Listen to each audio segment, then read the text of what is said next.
Welcome to the Disability Adventures podcast. I'm Andrea Anderson. And I'm Chip Dodd from Team Disability.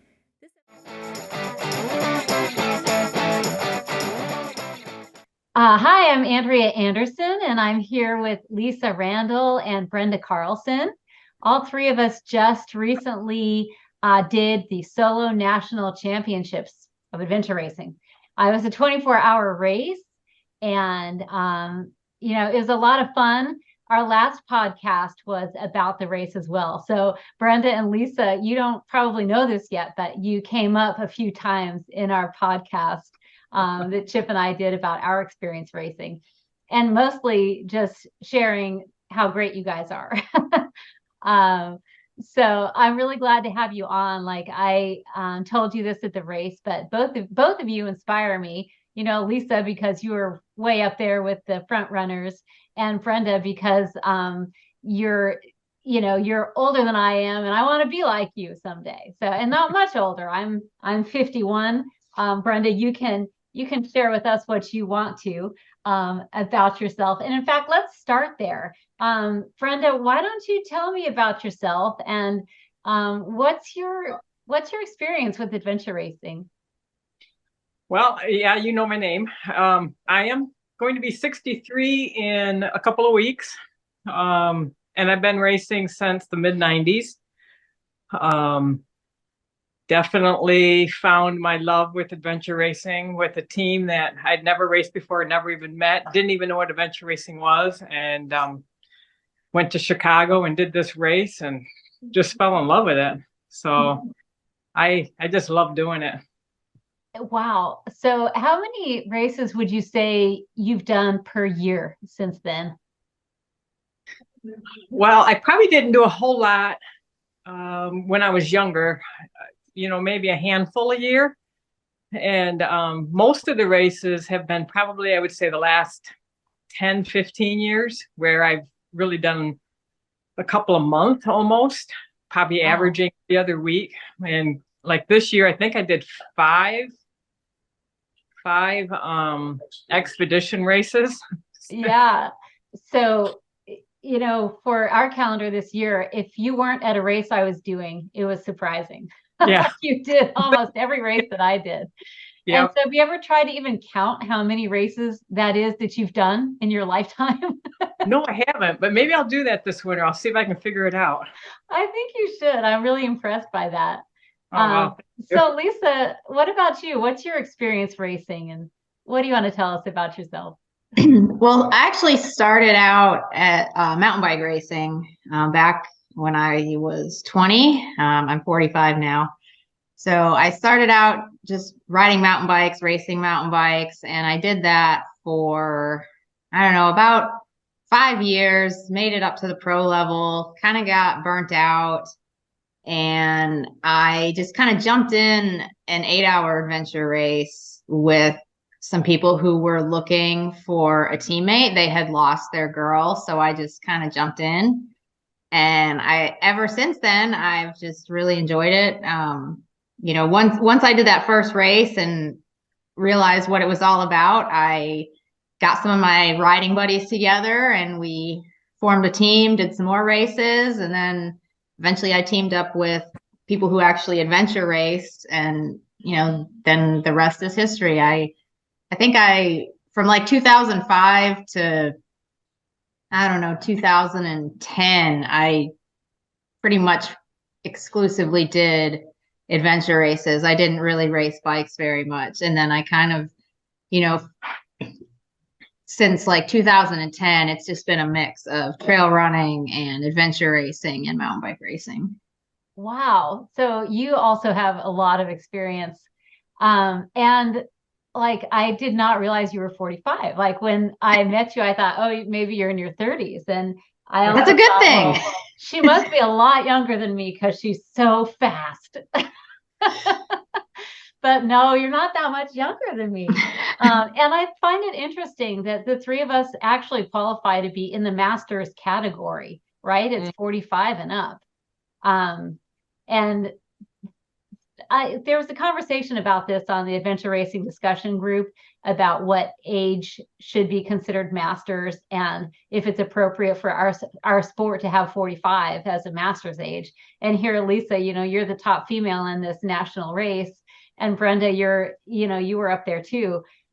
I don't know. I kind of feel like this sport is it relies so much on strategy and other things besides physicality that we have a chance in older years, and I know this is straying from what I said we talk about, but what do you guys think about the master's age? Do you think it should stay at 45? And like Lisa, why didn't you sign up as a master? There was no money in the master's division. Was there money in the open division? There was, yes. Okay. Yeah. I knew there was last year, but I didn't know if there was this year or not. Yeah. I think, for adventure racing, it does seem like it's an older crowd. And I've noticed it with a lot of endurance sports. I'm a race promoter, so we put on some mountain bike races, and the bulk of our participants are in the 40 to 65 age range. Like that is the majority of our participants. So Yeah. I think, athletes are getting older, and especially adventure racing, you're seeing a lot of people who have stayed in the sport like myself for, 15, 20 years. And, we're getting older, and there is a lot of strategy involved, and, experience does make a difference with adventure racing. You make a lot of mistakes and you learn from them. So, well, some of us make a lot of mistakes. I'm not sure you did, but I need to ask Brenda the same question. Like, why didn't you do the race in the open division? Why did you sign up as a master? Well, as I have aged, especially hitting 60, I really have felt my strength go downhill. And I just knew that I wouldn't be in contention for first place in the open division. Do I wish that he would have put money for masters a little bit? That would have been nice, because I'm out there working just as hard, and all the masters were. But yeah, I just knew I couldn't compete with the younger, especially Lisa. I knew a little bit about her and her strength and her speed, and I of course I like to be first. I can't help it, and so I picked what was my best chance of being first, and I knew, of course, racing masters was my best chance of being first.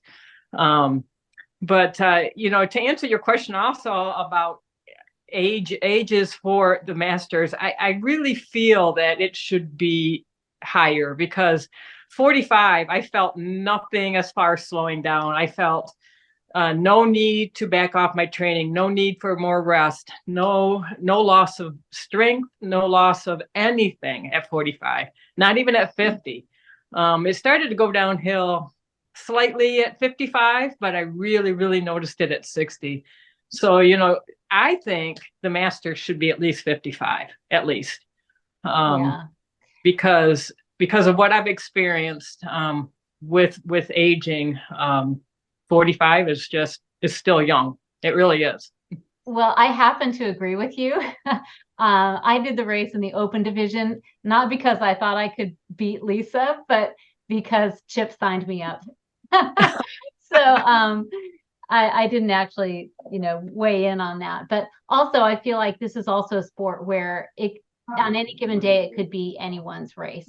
Anyone could have a bad day. Anyone, could even injure themselves and not be able to finish. Just things like that happen in our sport. Okay, well, anyway, thanks for the aside on that conversation. But I'm also curious about how much experience you've had racing solo. And Lisa, why don't you start with that? So I did the Blue Ridge Adventure Race, the 24-hour version, I think back in 2019. That was my first solo overnight kind of race. And then after that, I did some shorter races. I did the Cauldron solo. I did solo nationals last year. And then actually this year I did the Chattanooga Epic, which was a 2-day. I did that one solo as well. So The first one I did back in 2019, I kind of had this, irrational fear of, okay, well, if I do a bushwhack in the middle of the night, and this was before they gave us trackers, all we had really were our cell phones. So I was a little worried about, going off trail into the woods by myself at night. Would anybody find me if something went wrong? But now I never even think of that stuff. Like I'm so comfortable now being out in the woods in the dark. I don't even, it never crosses my mind anymore.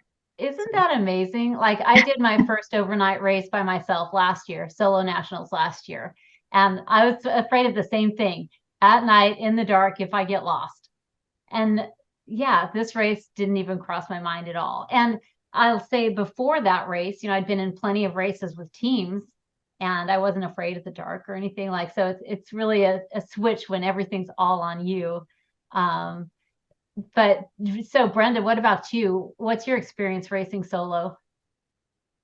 I believe my first race solo was C2C 6 years ago, whenever that was, 5 years ago, maybe. That was your first solo race? That was my first, yeah. Ah, wow. And I really wanted to do C2C, but all of the team spots were filled and there was one solo spot that was left. And I signed up 2 weeks before the race. And so I was a little nervous because first of all, I had never done a C2C. That was my first C2C. And I was afraid of spiders, horribly afraid of spiders. And here I'm You're just still afraid of spiders, right? But I'm thinking these spiders are going to be everywhere and they're going to take me away and I'm going to just die out there. But I really didn't see any, which was really good, which was a surprise. And I really liked racing solo. It was fun. And then I did the Cauldron solo. And then of course, little O meets here and there that I would do were solo. And then the solo championships too. Just this recent one. So that would be, I think, all I did solo. Yeah. So one of my favorite things at night when I'm trekking is if you're looking at the ground and your headlamp's right at the right angle, you can see a whole bunch of spider eyes. Do you know what I'm talking about? Yep. I love that. I think it's really pretty. Like it's kind of like glitter on the ground. It is. Yep. But that doesn't bother you, huh?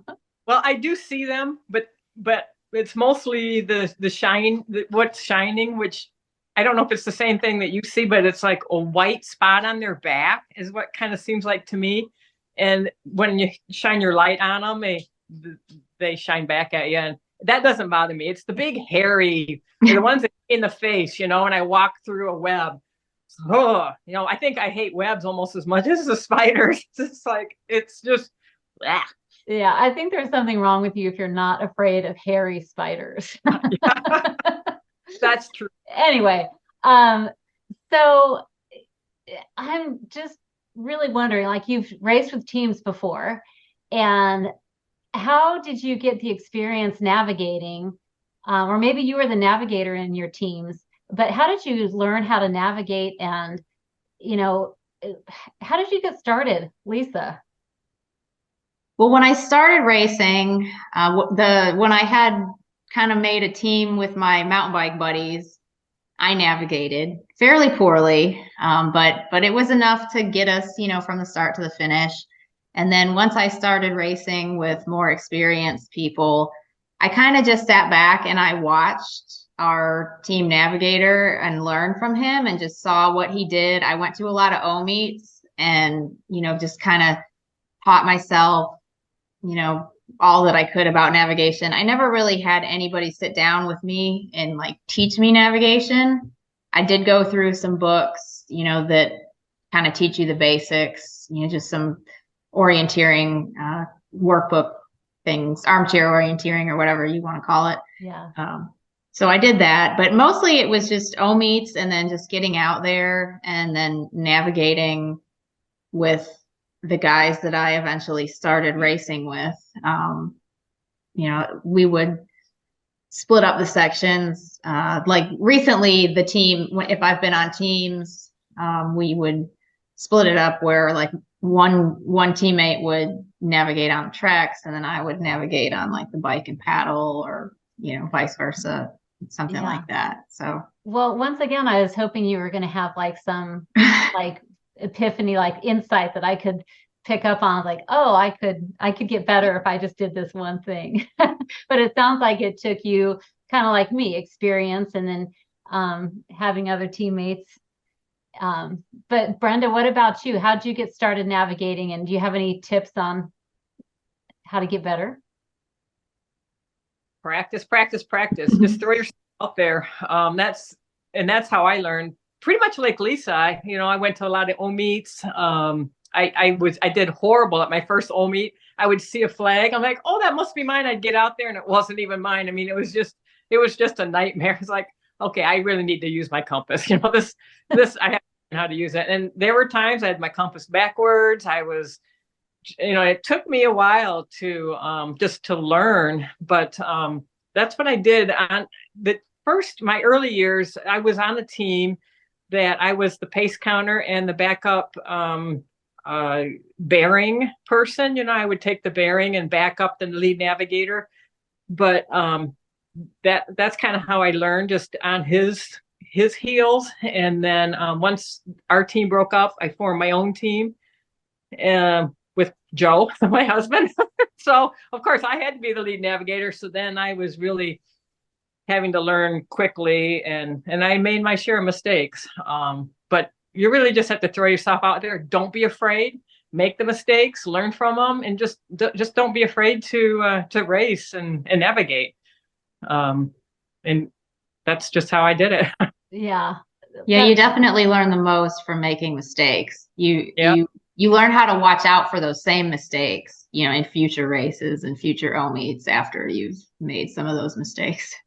Isn't that the truth? Like, I sometimes think I've made every mistake there could be, like, so I'm going to do great because I already have learned all of the lessons, but I do make a few of the same mistakes over and over. But let's talk a little bit more specifically about this race.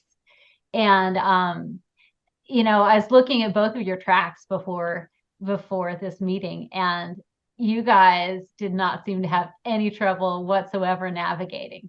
I saw maybe one or two little things, but what did you find in this specific race? Was there any challenges navigationally?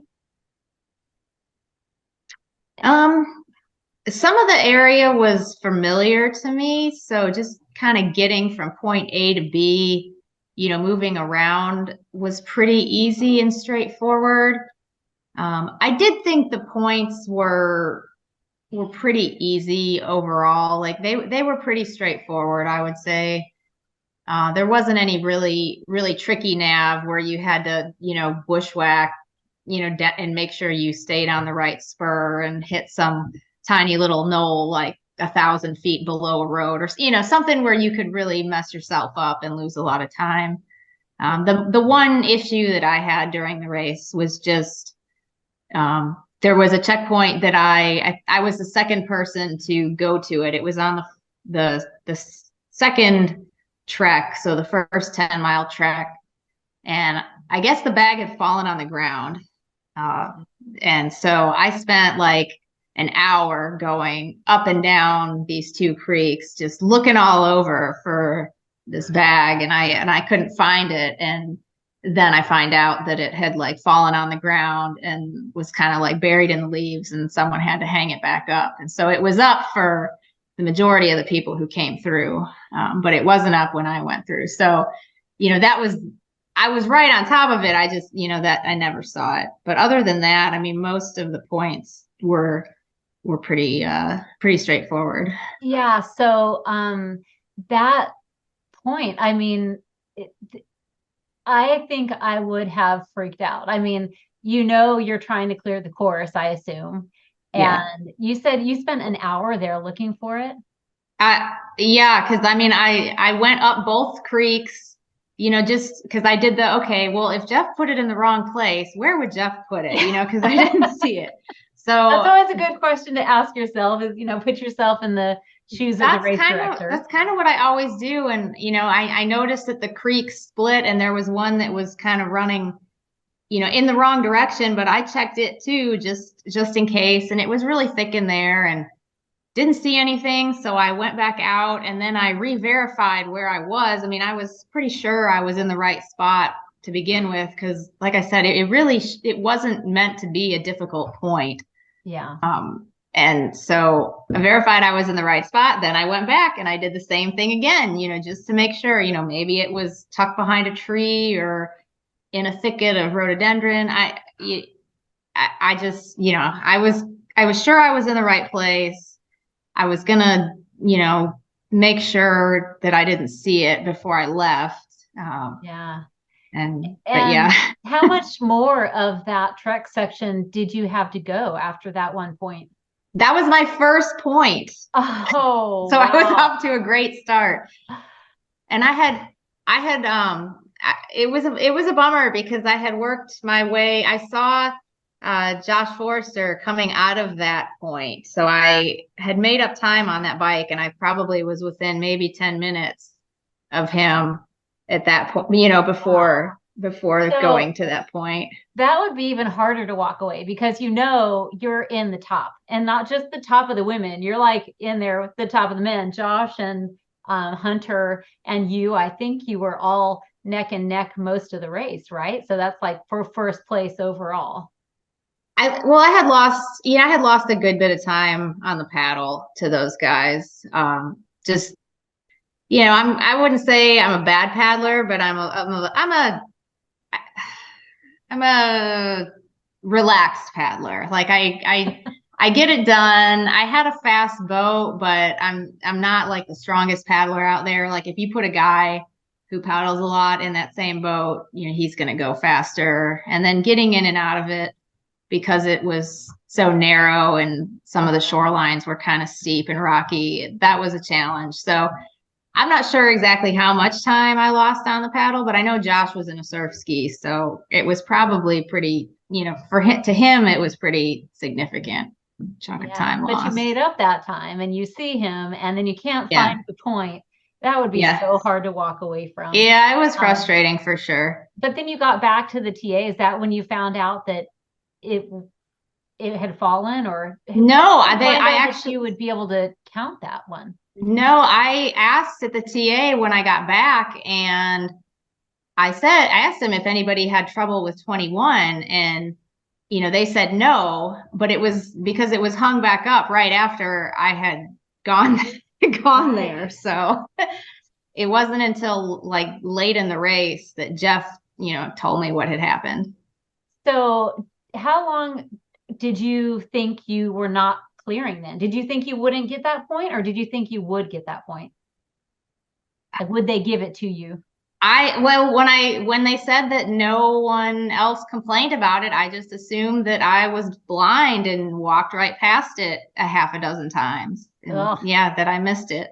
What a bad feeling. But clearly, you kept on the gas and you did great. But we'll get back to the rest of the race. But I know, Brenda, you are an excellent paddler, and you've done a lot of paddling, haven't you? What did you think of the paddle? Well, I'll tell you what I think of the Pelican boats. Yeah. They are terrible. But yes, I'm a marathon paddler, professional paddler. It's been a while since I've done a marathon, but I've always kept up my marathon or my paddling skills. So I could move the Pelican all right, but there's just a top hull speed on those, and that's about all I could get. So I did leave my first checkpoint out there. It was checkpoint 11, just because that Pelican boat was driving me crazy. And I think I got by leaving that one checkpoint out, I did get back to the TA the same time Lisa was there. So she was that much ahead of me with the surf ski, and Cliff, or not Cliff, White. What's his first name? There was another paddler that got in behind me, and he was in a longer kayak, and he went right by me like I was almost standing still. And it was just frustrating because I know I can paddle a boat decently, but but yeah, I just couldn't bring a boat down there. So And, that's what- I had probably a faster boat than I would have with the Pelican, but I'm not the greatest paddler and I don't even like it. So I really wish I had started dropping points. But Brenda, how did you determine your strategy then? I know Lisa was just going for it. She was going for all the points no matter what. But yet you started skipping points in the second leg. Like, what was your strategy overall? I tried to figure out who my competition was, and of course it was you and Michelle and um, my names get me bad. Donna was with us. Donna, yep. Yeah. And so I realized that Michelle and Donna Boots dropped because I could tell, I could keep watching behind me, and I realized that they dropped all the other side of the points. So then I knew that I was going to pick up probably 3 or 4 more checkpoints to them. So I knew in my head I was probably that much further ahead of them. But with you, I didn't know, and I figured you were probably going to clear the water because you were in a what I figured was a faster boat. So the time was running away from me too. And so after I got 10, I thought there's just no way. I'm going to just drop 11 and just hope for the best and do the best that I could with the rest of the checkpoints. Yeah, well, excellent strategy. Yeah, I thought I cleared all of those points, and I ended up back at the TA like last. It was 7 o'clock. It was dark. But I had already gotten very lost in the first leg on the third checkpoint. Oh, did you? I knew I was coming from behind after the very first leg. I was coming from behind. So anyway, that aside, what would you say is your proudest moment of the race? Either one of you, you have something off the top of your head, Lisa?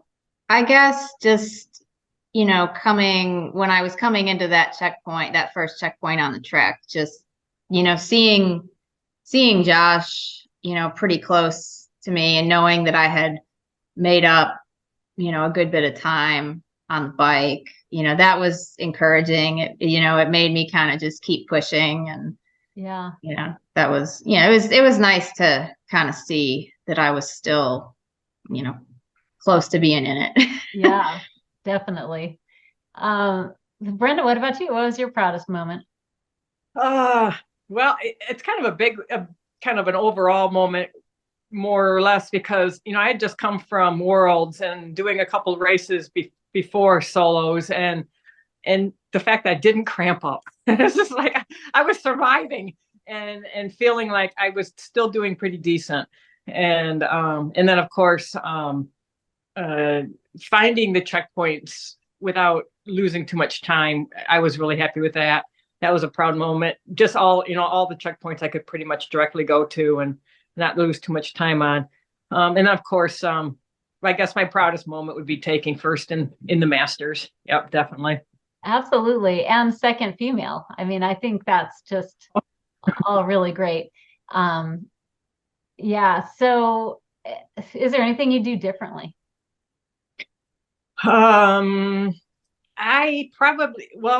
There was one checkpoint, the last trek leg, I left one checkpoint out there. And actually I went to it. It was the furthest one away. And I went to it. It was in a creek on the other side of a spur, the furthest one. I don't remember what number that was. And I went up the spur, looked down at the creek, and it was a long ways down. And I knew I had to go up the creek a long ways. And I'm looking at my watch, and I had 4 more checkpoints to get before the finish. And I thought, I'm going to lose too much time there.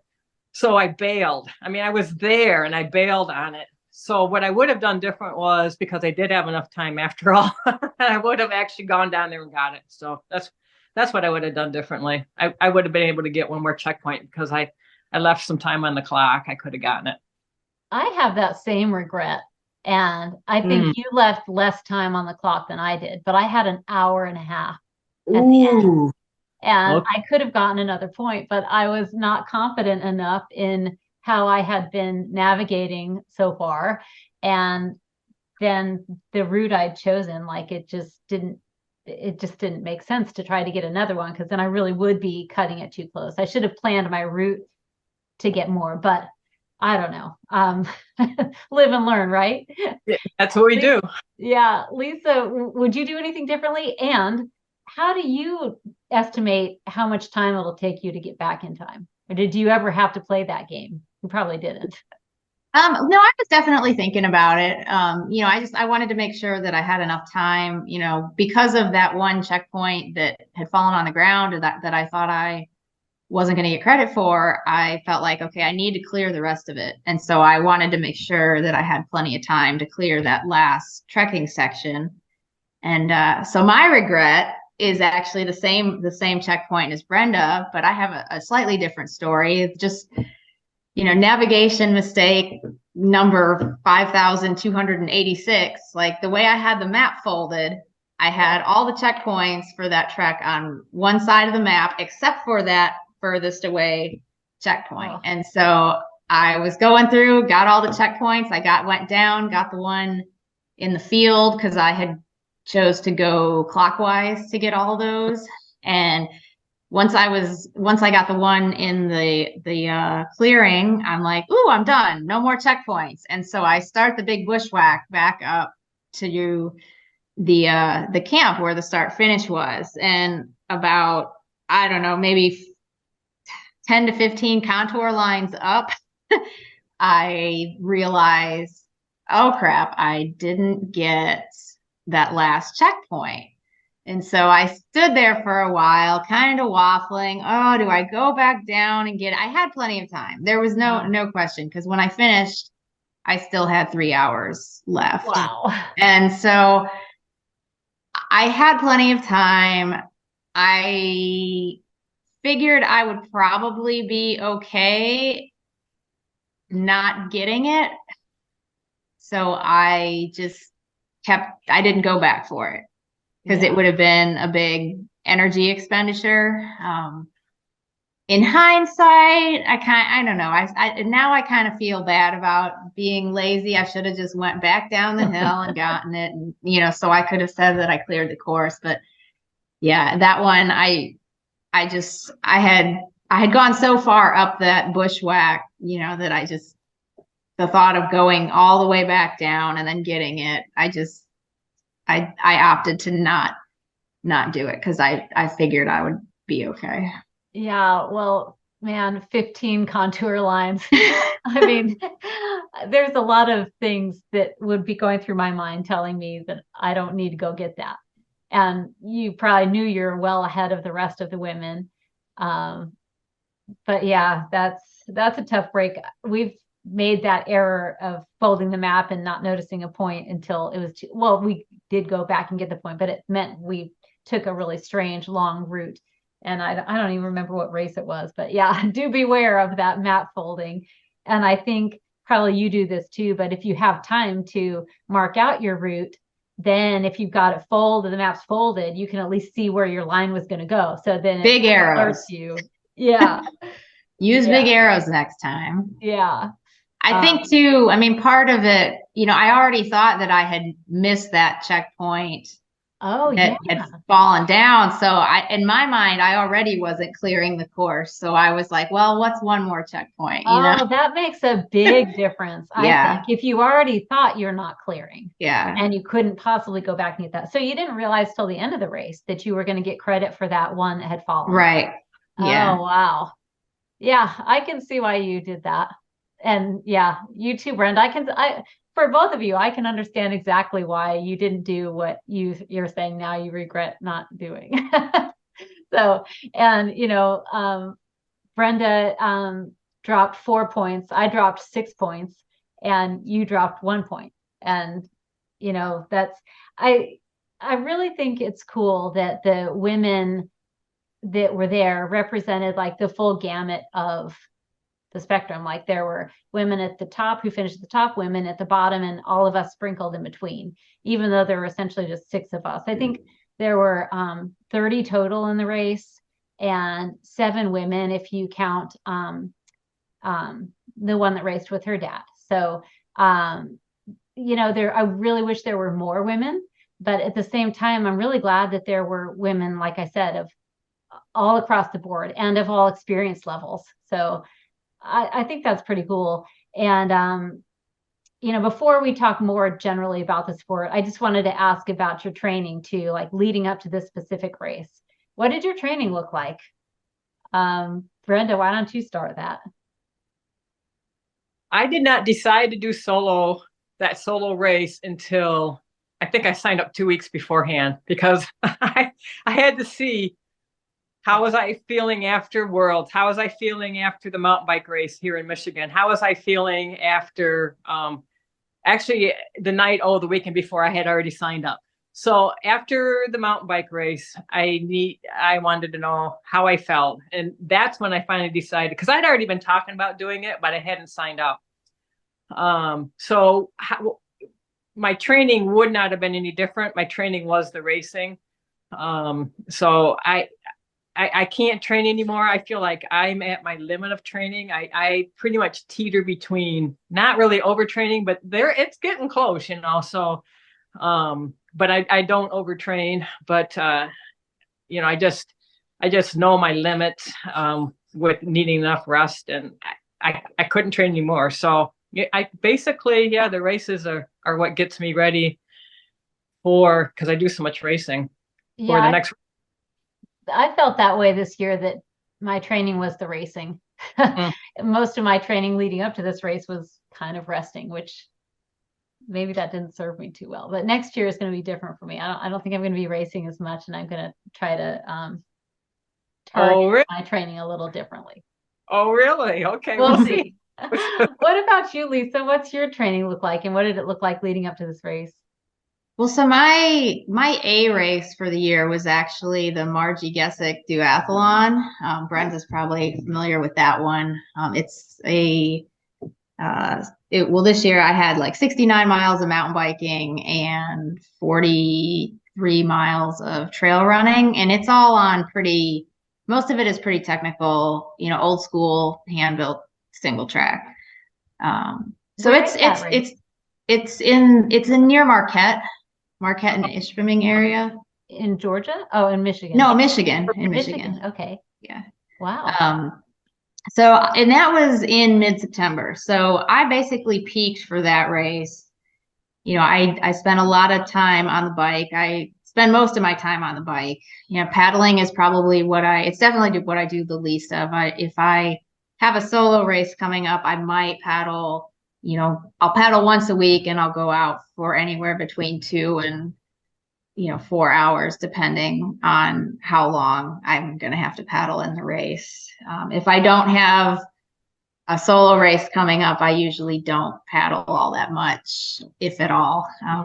Most of my training, like I said, is mountain biking, a lot of long rides, and some trail running kind of sprinkled in there. So just leading up to the race, it was mainly just trying to, keep my fitness up. I wanted to just, call it a year after Margie, because I had a really good result, and I got everything that I wanted out of it. So I was ready to be done, but I just kind of, I kept riding, kept running, just wasn't trying to gain fitness, just at that point, just, maintain what I had and not lose too much fitness.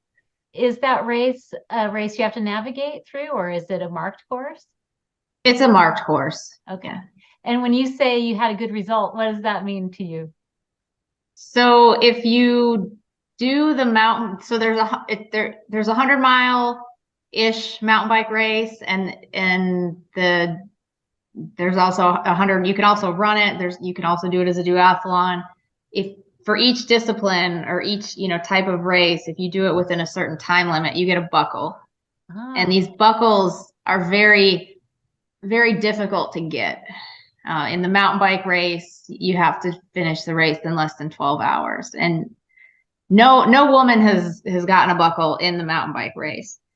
So the only way that women have been able to buckle thus far is either in the 100-mile run or in the duathlon. And this was my second time doing the duathlon. I had done it in 2000, and actually it's my third time. I did it in 2019, and I buckled, but I didn't meet my goal time. I wanted to be under 20 hours.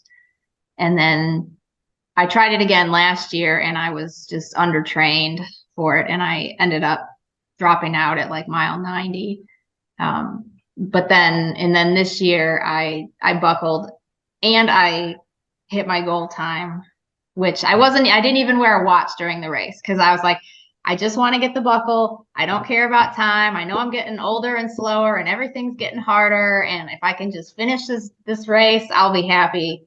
You know, I figured I could get the buckle if I just kept moving. And I didn't want any pressure on myself or added pressure. You know, so when I was coming into the finish line, I asked a spectator what time it was, and surprisingly, it was like 3:15 in the morning, and there were people still lining the streets in Ishpeming, cheering us on as we finished. But so yeah, it was a good result. Congratulations! Thanks. And you didn't even wear a watch.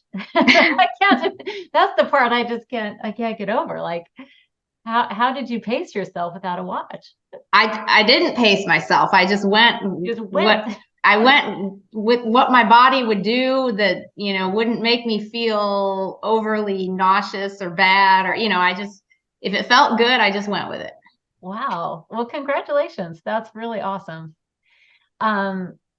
So I'm wondering, you know, I don't even know quite the right way to phrase it, but what do you think has made you successful at what you've done in racing and in AR? Like, is there any attribute that you think you possess that this is the thing that you know, I owe my success to?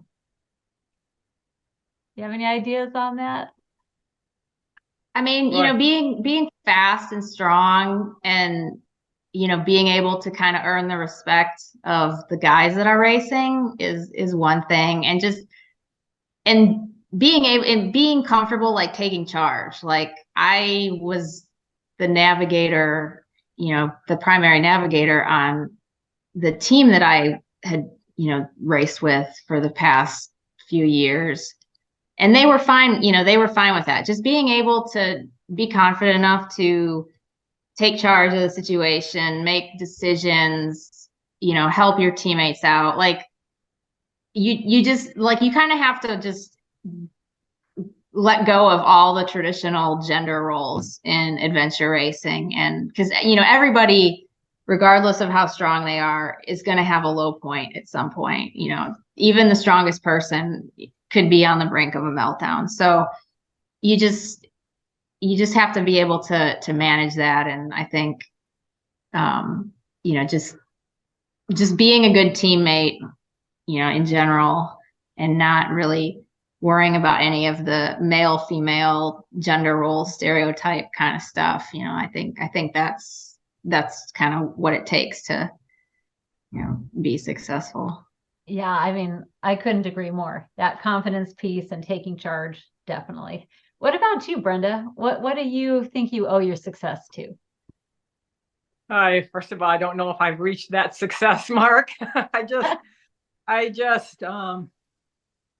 don't know. Good navigating is huge, you know. And I still make mistakes navigating, especially going to the first checkpoint on any race. You know, it's always like you're just like, Blee! And then but trying to slow down first checkpoint. And you know, as far as a solo, but then with the team, a lot what Lisa said, you know, one of my strategies with the team is just to try to keep moving, even though we're not fast anymore. Just try to always keep moving, eat and move, in and out of those TAs as fast as we can be. Carry weight from the, you know, from the slower people, and just work good as a teammate and try to keep everybody lifted up and keep everybody fed and stuff like that. Yeah, I think, you know, you've already gone into like what I wanted to ask next which is what's your advice for other racers? But, you know, everything you've done to help yourself be successful is what everyone else needs to do. And Brenda, you know, you're saying you don't know if you've reached that success level. Well, I'm here to tell you, you have. And I usually think, anyone who actually signs up at the start line and finishes one of these things, it's a growth experience for everybody, no matter what you're bringing to the table. So just getting there and doing it, you're successful right then and there. But, obviously being on the podium is another level of success. But since, I'm now asking the questions slightly differently, do you have any other advice for racers and women racers? I mean, men and women. We don't have to be specific about whose advice we're giving advice to. But anyway, any other thoughts on advice? Especially for women, I feel like there's a lot of women that are just afraid to take that first step. And my advice is don't be afraid. Failure is okay. You don't have to be perfect. And I'm not nowhere near it, but the main thing is not to be so hard on yourself. Allow yourself to make mistakes, and don't be afraid. Just go out there and do it, and do the best you can, and have fun with it. Don't have such big expectations and stuff. The main thing, and I think that's what I did with the solo race. I went in with lower expectations. I just wanted to have fun. I mean, sure, I wanted to win Masters, but I didn't go in with that mentality where I was really trying to push myself. And I think that's what I've learned over the years too. It's just, I think I need to have more fun. I've tried to lower my competitiveness, and most people will probably say I haven't. But I was going to say that. Maybe I haven't on the outward, but in here I have more. I'm not mentally, I'm trying to be more relaxed mentally. And of course I think I still go out just as hard physically, but I'm not as hard on maybe cracking the whip with my teammates. I'm just trying to be more of a team player instead of trying to push people. And so I think that's where I've kind of backed off my competitiveness. But Ron Eglin might say something different. Because I have been hooking up with him, racing a lot, and just trying to push him a little more all the time, but being careful not to cross that line too. Well, there is a time and place for people to be pushed too. Yes. Yeah. So you're probably doing it within the scope of reasonable. If that's the role on your team, then go for it. Take charge. Tell them what to do. Yeah. I mean, don't be too bitchy all the time, but once in a while, maybe they need that. Yeah. Did you have any other advice, Lisa, for? I mean, I definitely agree with what Brenda said. I mean, the biggest thing for women is just, take the risk. Don't be afraid. Don't think that you're going to be the one that slows the team down. Being in the sport for so long, I've raced with a lot of people, and all of us, and I've raced with guys that are way, way fitter and stronger than me. They can go out hard for 6 hours, 10 hours, but they eventually slow down. And there's been so many races where, just on my own team and other teams, where the women have been more steady and stable, and they're the one kind of holding the team together at the end, because they've just kind of budgeted their energy better, and they've stayed on top of their nutrition. And I think if more women tried the sport, they would actually surprise themselves at what they're truly capable of. I think we're good, as a gender, women are good at just taking care of ourselves and others. So, I usually see women looking less rough than the guys a lot of times in these races. So I just think they need to just go for it. I completely agree. It reminds me of, in the corporate world, like, I don't know where I heard this or read it, or maybe there's a study, but something how men will apply for a job without having all the credentials that, the job posts for, but women won't. They'll usually apply for jobs that they already have all the credentials and they know they can do it. I think it's a difference in what you find. Women will want to be more sure about what their contribution is going to be before they commit to something. Whereas men are kind of like, well, I think I can do that. I'll just go ahead and see. It might not have any correlation, but I really think there's something to that women should take a hint from the men, in that you don't have to feel like you're a master of everything to go and enter a race. You don't have to know it all. You don't have to be an expert. It's like when you apply for a job, you might not know how to do the job yet, but when you get it, they're going to teach you how to do it. Kind of, you have to have your basics. Like, I think mountain biking is one of those things that's kind of hard if you don't have at least a base level of how to ride a bike on a trail, and I'm not talking, you don't have to get fancy with it for the shorter races, but as long as you have a little bit of experience on a mountain bike, you can pretty much do an adventure race. Anyway, so, having said that, what do you think are some ways that we can get more women involved in this sport? Do you have any ideas? Well, one thing that's going to happen this year at the C2C, we actually have kind of like a novice category where an experienced racer is taking out a team that has never done an expedition race.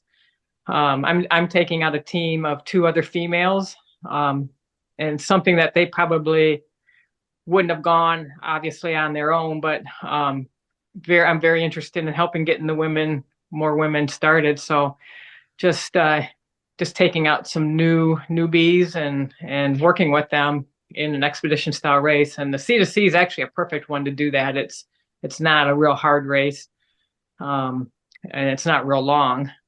So I'm looking forward to doing that.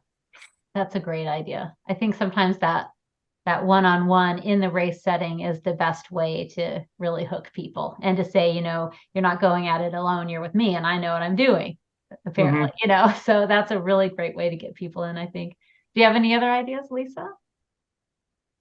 I mean, just having the shorter races, I think it's good now that they've started allowing like all different kinds of team compositions at races, instead of only 3-person co-ed. There can be 4-person, 2-person, solo. It just makes it easier for people and women to get involved. And for women who don't know anyone, they can jump into a shorter race solo, if they have the biking and running and paddling skills. I think the biggest thing is the navigation, which I think that's the biggest hurdle for a lot of people, women especially, but men too.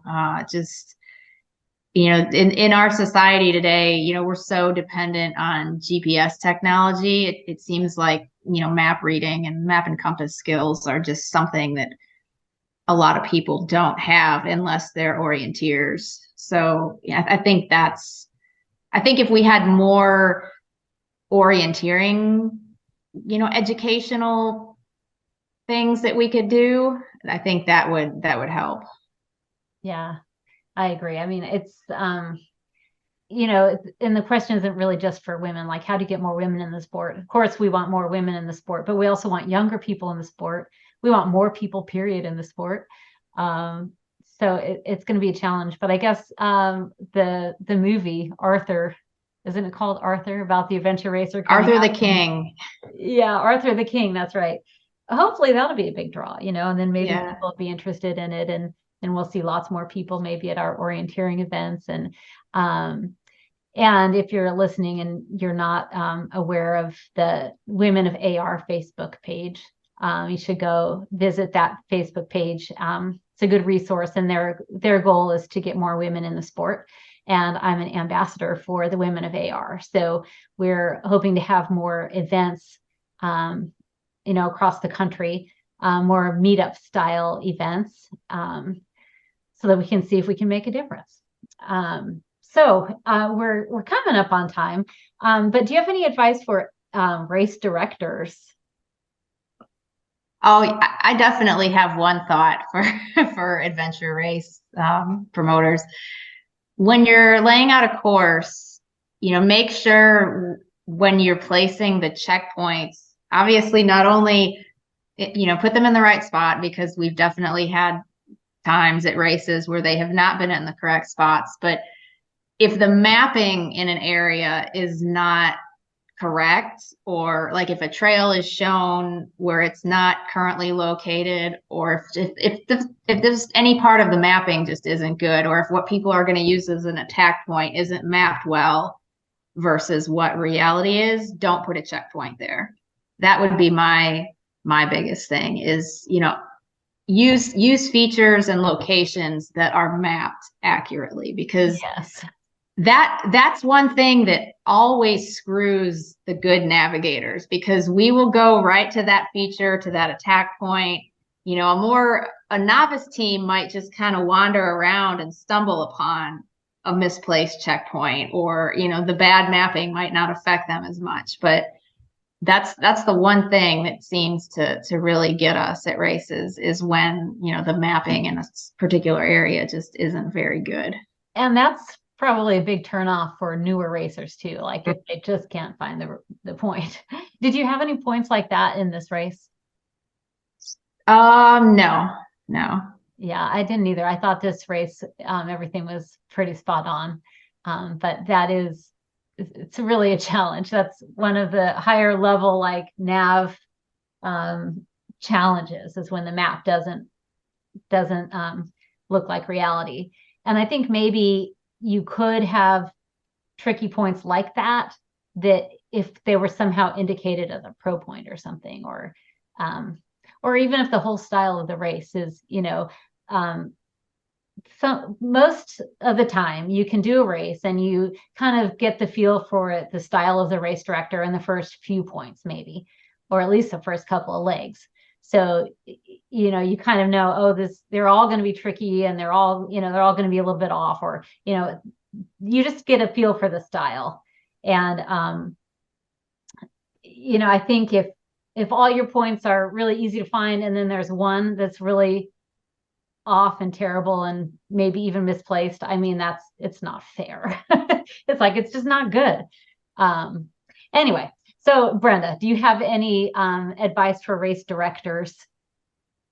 I don't know how feasible this is, because I'm not a race director, but, to try to get newer people in, I can remember going to some races where they actually had a family. They would call it a family race within our big race. So it was a short race, 3 hours maybe, and it was geared toward easier checkpoints and for family and for beginners.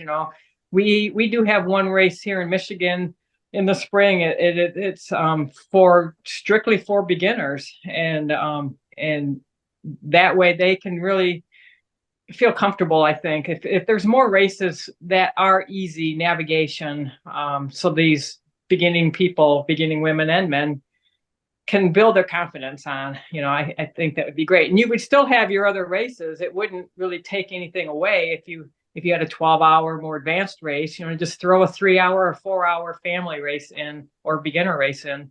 Yeah, great idea. I think a lot of race directors do try to do that. Mm-hmm. So good advice. So I want to know what's next for you guys. What's next year look like? And kind of leading into that question, what keeps you motivated? So for me, my motivation is like the next race. I don't know. What have you got coming up, Lisa? So I guess the first big thing that we have next year is I'm registered with a friend of mine, a female friend, for C2C. We're racing on a 2-person female team.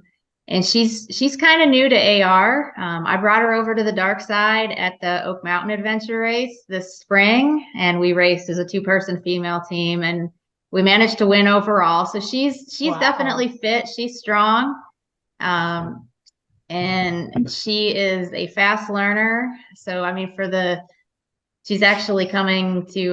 We're going to do some orienteering practice tomorrow, and some paddling, because she wants to learn about all of the things. And so that's going to be kind of my role for the next couple months, is just teaching her all the all that she needs to know. Because for Oak Mountain, she was great fitness wise, but we just kind of started racing. She followed me, got on the boat, followed on all the bushwhacks. She didn't really do any of the nav, and she didn't have a chance to really ask questions about the nav or learn anything because we were in a race situation. It was just like go, go, go, go, go. So for this, she wants to be more prepared. And so that's going to be my first big thing for 2024 is that C2C race with her. That's exciting. And teaching someone else something always makes you that much better at it too. Mm-hmm. So that's a cool opportunity. Do you have any other races yet for next year? No, just my daughter races mountain bikes, so a lot of it will kind of depend on her schedule.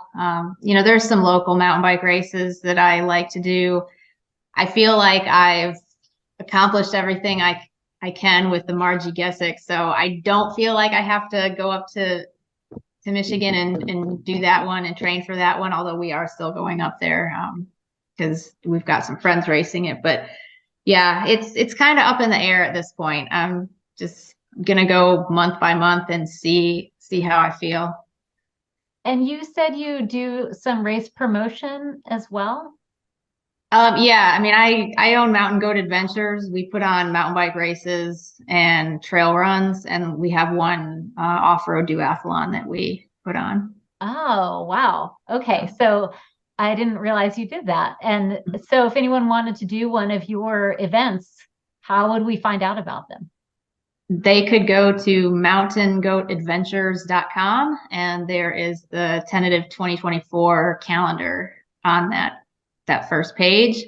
And if there's an event that you're interested in, you just click on the link and it will take you to the event page. All of the events are right now in Georgia. Wow. So now I'm wondering, how do you juggle it all? You have, a kid that mountain bikes. That's really awesome. And you have this business and a husband that races cars. So yeah, we're busy. Wow. Yeah, you must be. You look like you're handling it great. So Brenda, what's next for you? Well, C2C, I already talked a bit on that, getting a new team across the line and teaching and preparing them. Now that I'm done with solo, I can spend more time with the two ladies that will be my teammates and just getting them ready. And of course we do want to have fun, but do the best we can. And then I guess mine kind of more the end of the year kind of loaded. I'm looking to do America's Toughest Race in Oregon, and then Alaska, Expedition Alaska, and then Worlds. I really want to do Worlds, and I don't know what is in store in between C2C and those three big expedition races. But yeah, that's kind of what I'm looking for in races. And yeah, you were asking what motivates me to keep going and to keep racing. Well, when you get to be 63, it's to keep rigor mortis from setting in. It's like you got to keep the arthritis at bay, keep everything moving, keep everything lubricated, and of course I love to eat. So eating, I love to eat, so I have to race if I'm going to eat as much as I love to eat. I love all of that. It's such a great example. And I hope to do the same. I think our race schedules may be pretty similar again next year. We're hoping to do Worlds and Alaska and C2C. So otherwise, I'm not sure. And I already told you, my motivation is usually the next race, but it's also like Brenda said, just to stave off feeling and getting old or older. Well, thank you guys for joining me tonight. I really appreciate it. And congratulations on your finishes. That's, like I said, it's just really great that you did so well. And is there any last thoughts? Anything I missed that you want to share? No, I see heads shaking, smiles. Blank stare. All right. Well, thanks a lot. And to our listeners, thanks for listening. And we'll see you all later. All right. Thank you, Thanks a Andrea. lot. Thanks.